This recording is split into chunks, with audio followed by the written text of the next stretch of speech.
Episode की starting में Luffy ने बोला, रॉबिन बस एक बार बोलो कि हमारी तरफ हो, बाकी सब हम पर छोड़ दो। पर रॉबिन ने कुछ भी नहीं बोला।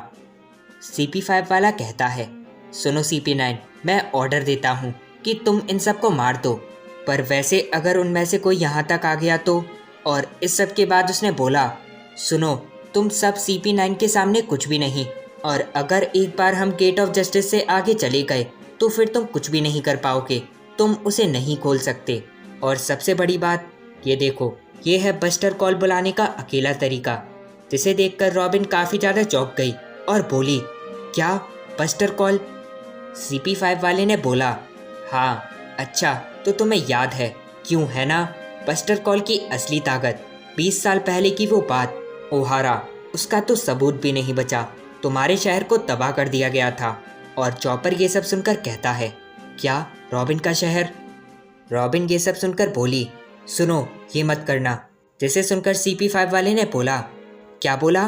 पता है क्या, अगर मैंने इसे यूज़ करा तो तुम्हारे वो सभी के सभी दोस्त एक बार में ख़त्म। बस ज़रूरत है तो इस बटन को दबाने की। तो क्या मैं इसे दबा दूँ? रॉबिन चिल्लाकर बोली, रुक जाओ, तुम ऐसा नहीं कर सकते। तुम उसके बारे में कुछ भी नहीं जानते। तुम नहीं जानते कि ओहारा में क्या हुआ था। तुमने बोला ओहारा को मिटा दिया गया था। हाँ, ये बात सही है। उस दिन बस्टर कॉल से हुई तबाही को मैं कभी भी नहीं भूल सकती। और इस सब के बाद हमें 20 साल पहले ओहारा का सीन दिखाया गया, जहाँ पर कुछ बच्चे रॉबिन के ऊपर टमाटर मार के बोले, हाँ मारो से, बढ़िया, हम उस शैतान को अपने शहर से भगा देंगे। और रॉबिन ने ये सब देखकर अपनी डेविल फ्रूट पावर को इस्तेमाल करा और उन सबको मार के वहाँ से भगा दिया। यहाँ पर रॉबिन उनके जाने के बाद अपनी बुक पढ़ने लगी, पर तभी कुछ ही देर में वहाँ पर उन सारे बच्चों की मॉम आ गई और फिर बोली, आखिर तुमने मेरे बच्चों को क्यों मारा? लोग सही हैं, तुम एक शैतान ही हो। और रॉबिन ये सब सुनकर वहाँ से भागकर कहीं पर चली गई।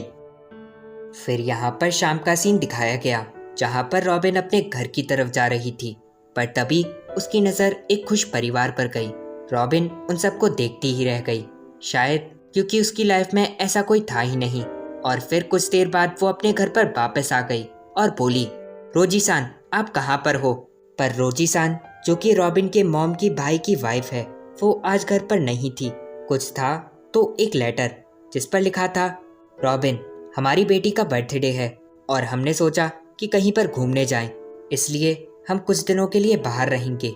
और हाँ, खाने के लिए बस ब्रेड है तो उसे खा लेना, पर हाँ, जैम ज़्यादा मत लगाना।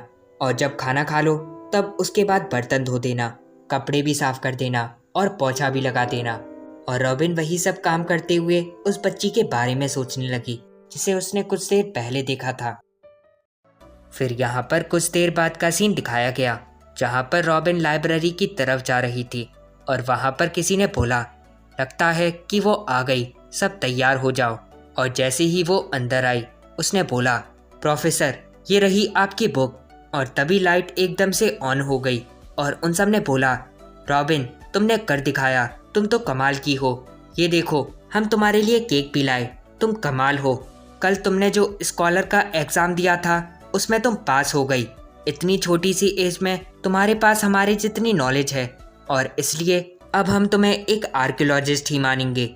जिसे देखकर रॉबिन काफ़ी ज़्यादा खुश हो गई और बोली, आपका शुक्रिया, मैं काफ़ी ज़्यादा खुश हूँ।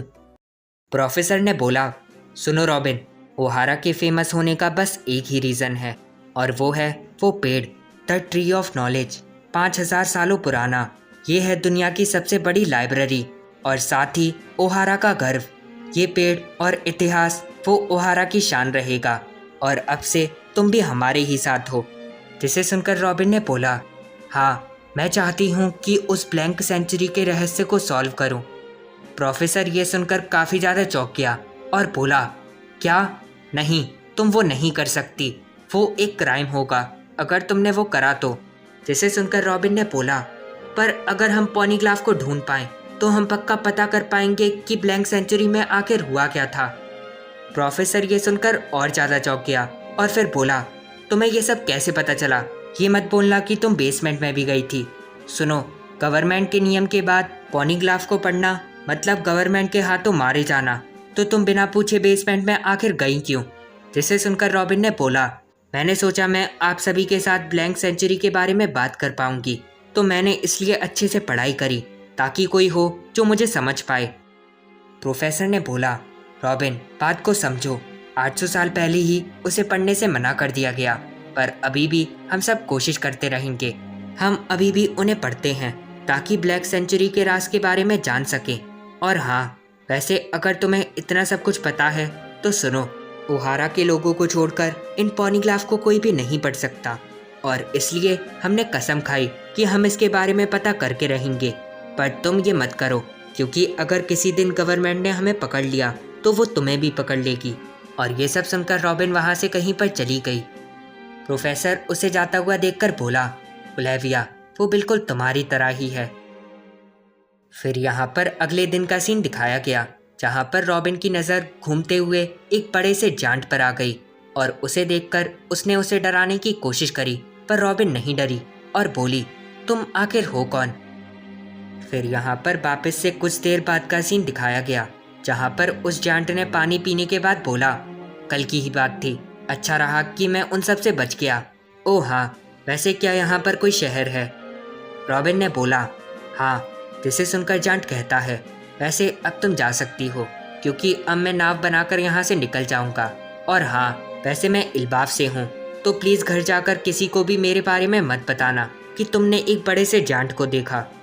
रॉबिन ने बोला, हाँ, मैं समझ गई। जिसे सुनकर वो कहता है, ये बोलने में आसान है, पर तुम बता दोगी। रॉबिन ने बोला, नहीं, मुझे तुम में कोई इंटरेस्ट नहीं, मैं नहीं बताने वाली। और ये सब सुनकर वो बड़ी अजीब तरह से हंसने लगा, जिसे देखकर रॉबिन ने बोला, तुम तो अजीब हो। और ये कहने के बाद वो भी हंसने लगी। वो जांट रॉबिन को देखकर बोला, वैसे तुम हंसते हुए काफ़ी ज़्यादा अच्छी लग रही थी, इसलिए हंसते रहो। वैसे मेरा नाम है जैगुआर डी सोल। जिसे सुनकर रॉबिन ने बोला, क्या डी? जांट कहता है, हाँ, पर पता नहीं क्यों मेरी फैमिली में सबके नाम में डी ही है। वैसे हाँ, तुम्हारा नाम क्या है? रॉबिन ने बोला, मेरा नाम है रॉबिन। जिसे सुनकर सोल ने बोला, रॉबिन सुनो, मत बताना कि तुमने मुझे देखा, क्योंकि अगर किसी को मेरे बारे में पता चला तो काफ़ी बड़ी मुसीबत हो जाएगी। फिर यहाँ पर 3 दिन बाद का सीन दिखाया गया, जहाँ पर रॉबिन ने उस जांट को खाना दिया और वो उस खाने को खाकर बोला, तुम्हारा शुक्रिया। ओह हाँ, वैसे अब मुझे एक नाव बनानी होगी, क्योंकि अगर मैंने देर करी तो काफ़ी ज़्यादा गड़बड़ हो जाएगी। और इस सब के बाद वो रॉबिन से बोला, तुम ज़्यादातर मेरे साथ ही रहती हो, तो क्या तुम्हें कोई डांटता नहीं? जिसे सुनकर रॉबिन ने बोला, नहीं, मेरे पास कोई ऐसा नहीं जो ये बोले। मेरी माँ थी, पर वो रिसर्च के लिए कहीं पर चली गई। मुझे वो आर्कियोलॉजिस्ट पसंद हैं, पर उन्होंने मुझे अपने साथ काम करने से मना कर दिया। और बाकी सब शहर वाले वो मुझे शैतान मानते हैं, बस मेरे डेविल फ्रूट की वजह से। तो क्या तुम नहीं डरे? सोल ये सब सुनकर हंसने लगा और बोला, सुनो रॉबिन, पता है क्या, अगर तुम हंसो तो तुम्हें खुशी मिलेगी। मतलब कि जब तुम हंसो तो तुम खुश होगी, और इसलिए अगर तुम हंसो तो तुम्हें खुशी मिलेगी। हाँ, माना सबका बुरा टाइम आएगा, पर अगर तुम उस वक्त हंसो तो काफ़ी ज़्यादा अच्छा रहेगा। इसलिए मेरी बात मानो तो हंसते रहो। और इस सब के बाद वो दोनों ही हंसने लगे। और सोल ने बोला, सुनो, बुरा टाइम आए तो हंसना, ताकि खुश हो सको। फिर यहाँ पर गवर्नमेंट की एक शिप को दिखाया गया, जो कि ओहारा के पास आ गई थी। और एक आदमी ने बोला, क्या बस इतने से काम के लिए उन सब ने मुझे यहाँ पर भेज दिया? क्या बेकार का मिशन है ये। फिर यहाँ पर कुछ देर बाद का सीन दिखाया गया, जहाँ पर ओहारा में कोई आ गया, और वो और कोई नहीं बल्कि रॉबिन की मॉम ही थी, ओलिविया।